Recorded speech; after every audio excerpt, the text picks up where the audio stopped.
Assalamualaikum warahmatullahi wabarakatuh. Semangat pagi anak-anak, khususnya kelas 10, siswa baru tahun 2021-2022. Sebelum mulai materi, marilah kita baca dulu bersama-sama. Bismillahirrahmanirrahim. Materi untuk waktu ini yaitu belajar efektif di masa pandemi. Sebelum ke materi,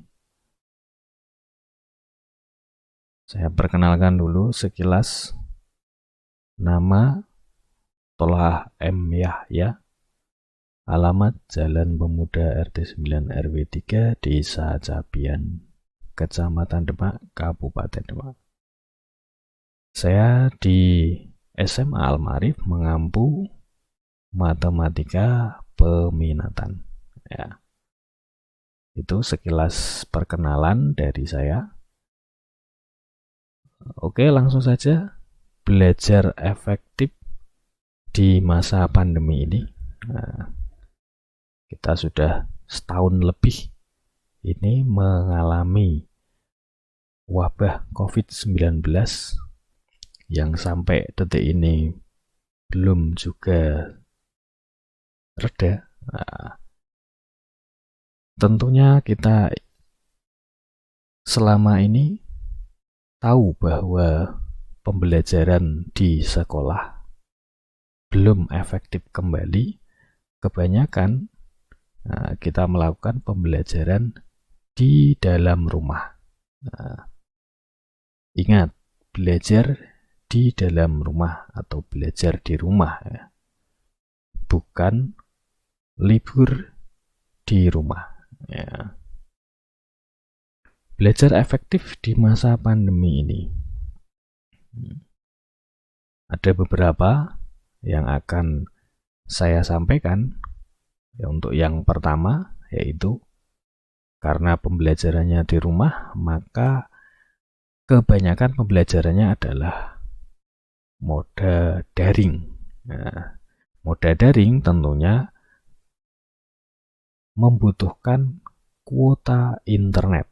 Nah, karena membutuhkan kuota internet atau paket data, maka yang nomor satu saya pilih yaitu mengatur kuota internet Anda atau memanajemen kuota internet Anda. Ingat, kuota internet sebanyak-banyaknya dikhususkan untuk belajar, ya. Bukan untuk game, ya. Saya tahu pasti dari Anda sekalian kebanyakan pasti main game atau chatting atau video call, kan gitu. Pasti yang banyak game juga itu.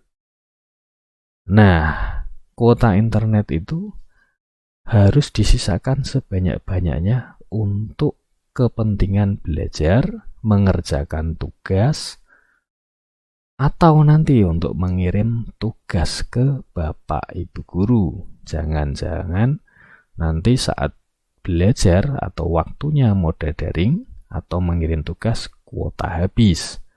Akhirnya terlambat mengirim tugas. Nah, karena itu manajemen kuota internet sangat dibutuhkan.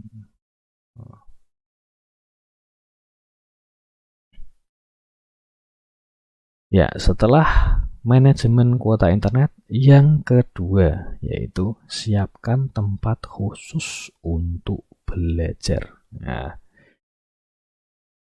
ini gambarnya seperti ini, bukan maksud saya untuk membuat kerajinan gazebo dari bambu atau rondan dari bambu, ya. Ini hanya untuk gambar pemanis saja. Saya yakin kalau duduk di situ sambil ngopi nyaman. Nah, mau baca buku, mau ngagame, mau belajar, itu nyaman. Nah, itu pikiran saya. Mungkin beda dengan teman-teman. Nah, kalau Anda merasa nyaman di dalam kamar, maka belajarlah di dalam kamar. Tetapi ditata senyaman mungkin, sebersih mungkin, supaya saat kamu belajar itu fokus, bisa konsentrasi, tidak cepat bosan. Nah, itu makanya siapkan tempat khusus untuk belajar sesuai tempat tinggal Anda sekalian, sesuai selera Anda sekalian. Nah, oke, itu yang kedua. Yang ketiga, catat dan tempel jadwal belajarmu. Nah, gambarnya seperti itu. Nah, tanpa jadwal belajar, maka aut-autan. Nah, kamu tidak akan bisa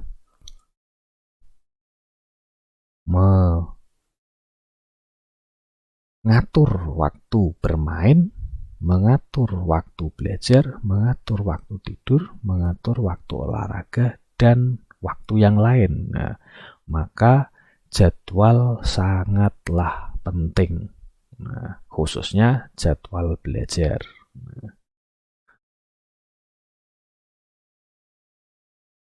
Makanya jadwal pelajaran jangan sampai tidak punya. Masa masih sekolah jadwal pelajaran tidak punya, bingung. Besok hari Rabu itu pelajarannya apa?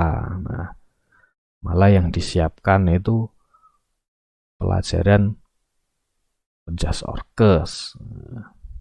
Padahal matematika peminatan. Nah, jadinya keliru. Maka untuk mencatat dan menempel jadwal belajar itu sangat penting. Oke. Yang keempat, fokus dan disiplin dalam belajar. Fokus. Saat waktunya belajar, ia belajar. Nah, jangan sampai pas belajar itu malah main game, Mobile Legend lagi. Nah, nanti saat mengerjakan tugas ya, Mobile Legend lagi. Nah, jadinya tidak fokus. Kalau belajar itu tidak fokus, saat belajar digunakan untuk bermain, ya tentunya tidak dapat hasil. Nah, kemudian disiplin dalam mengerjakan tugas. Nah, tugas hari ini ya dikerjakan hari ini. Dikumpulkan sesuai waktunya. Seandainya waktunya longgar 1 minggu atau 1 bulan, maka sebaik-baiknya adalah dikerjakan secepatnya. Nah, sehingga tidak mengulur-ngulur waktu. Nah, maka di sini fokus dan disiplin dalam belajar sangatlah penting. Fokus waktunya belajar, disiplin waktunya mengerjakan tugas dan mengumpulkan tugas pada waktunya. Oke. Nah, ini gambarnya di dalam kelas. Nah, pasti banyak yang sudah kangen ini belajar di dalam kelas ya. Semoga nanti cepat mereda dan pemerintah sudah mengizinkan untuk pembelajaran di sekolah kembali. Nah, amin. Oke, yang kelima. Nah, ini yang terakhir. Buatlah ringkasan sesudah belajar. Nah, sangat penting ini. Saat kamu belajar, maka sebaik-baiknya adalah sambil menulis atau setelah belajar ditulis kembali secara ringkas atau dioret-oret kembali. Baik itu belajar untuk materi-materi yang sifatnya bacaan atau materi yang eksak. Nah, justru khusus lagi untuk materi yang eksak, matematika contohnya.